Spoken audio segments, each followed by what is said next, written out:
In this video, update lang tayo sa kaganapan sa market. Although bumaba na yung inflation sa US, pero ang Fed gusto pa din nila na panatiliin ang interest rate sa mataas na level. Ethereum Spot ETF, kailan nga ba magsisimula ang trading?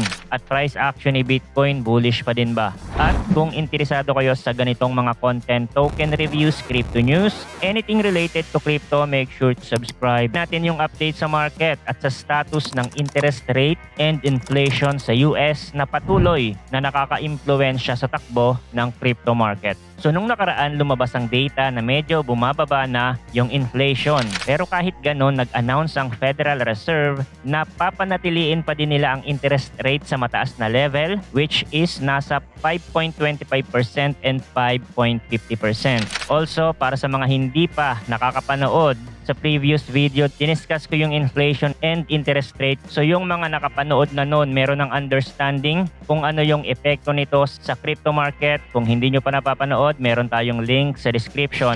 Anyway, sinabi din ng Fed na they will likely to implement one rate cut later this year.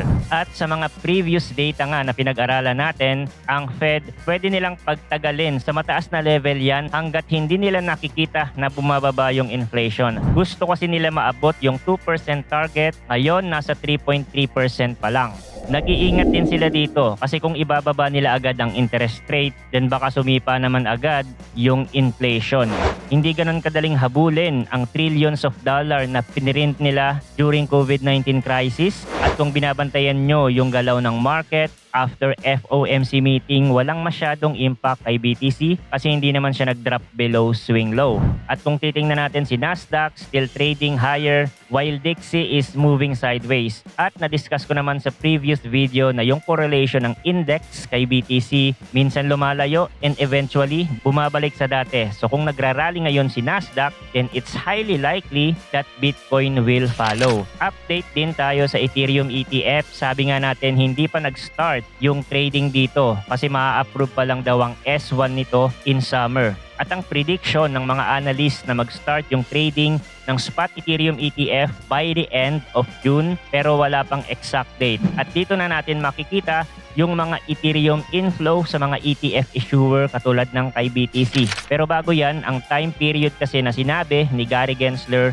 is within 3 months yung final approval at maililis na nga itong Ethereum Spot ETF sa mga exchange. Pero sa Senate Banking Committee meeting na naganap noong June 13 kasama si US President Joe Biden, sinabi ni Gary Gensler na ang approval ng S1 registration statements for asset managers ay magaganap over the course of summer. Ito kasi yung inaantay. Unlike kung ikukumpara nga natin yung nangyari kay BTC, na sabay-sabay lahat yan na approve.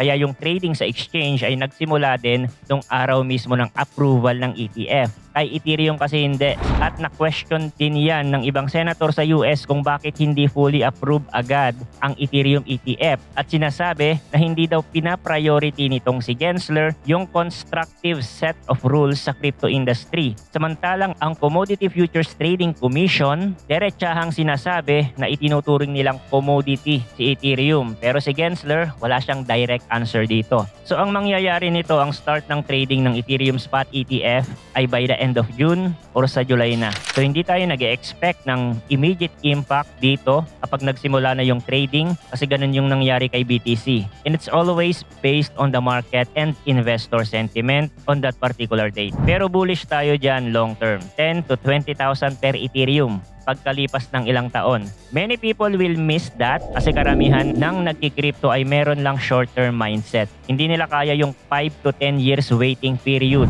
Noong 2019, meron akong sinulat na article, Why Bitcoin Can Make You a Millionaire sa altcoinpinoy.com. Nasa 8,000 price level pa lang si BTC. My prediction is 55,000 after Bitcoin halving noong 2020. Obviously, hindi siya nangyari after Bitcoin halving. At nangyari siya 2021.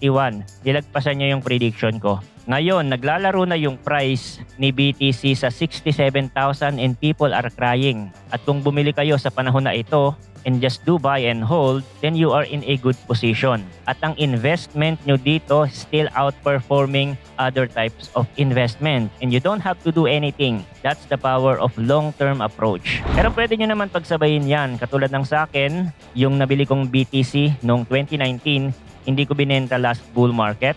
Never ko ginamit for short-term trading kasi nakabukod ang pang long-term natin sa mga short-term token. Ang pinagbebenta ko lang nun mga altcoins. At bago nyo magawa yan, you should know kung ano ba yung pang long-term nyo.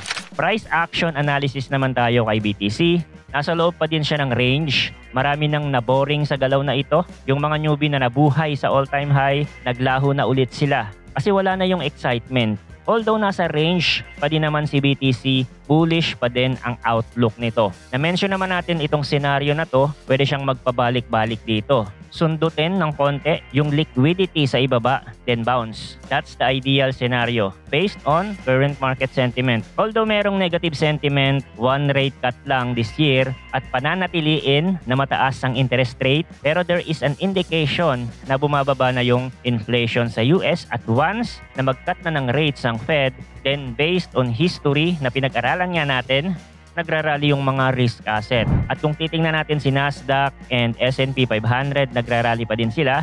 Indikasyon na investor are taking more risk. At may mga pagkakataon na delay ang reaction ni Bitcoin kapag nagrarally ang mga ito. Then it's likely BTC will follow. Pero technical wise, more on short-term price action lang kasi yung tinitingnan ko sa analysis kay Bitcoin sa ginagawa natin ngayon. Maganda kung magbabounce na agad siya dito kasi nasa support area na yan. Sa ICT concept, this is called mitigation block. Pero hindi ko inaalis yung scenario na susundutin yung liquidity dito para ma-stop out or ma-liquidate yung mga naka-long position dyan. At may mga nag-aantay din dito sa area, yung mga order block trader at yung mga buyer waiting sa 62% ratio ng Fibonacci. Naiipon sila dyan dahilan para mag-bounce yung price. Now, sa mindset naman ng mga short-term seller, ang pagkabasag ng support dito ay indikasyon ng market sentiment shift. It will create a lower low. Mag-aantay sila bumalik yung price, a mitigation block, yung previous support ay magiging resistance na. They will observe the strength of buyers. Now, kung mag-form siya ng lower high, then they will short it. So, it's a battle of perception and belief. There is always a buyer and a seller in a particular time frame. At kung sino yung nakakalamang, then doon mapupunta ang control. Again, this is just a short-term price analysis on the daily. Iba pa yung sa lower time frame dyan.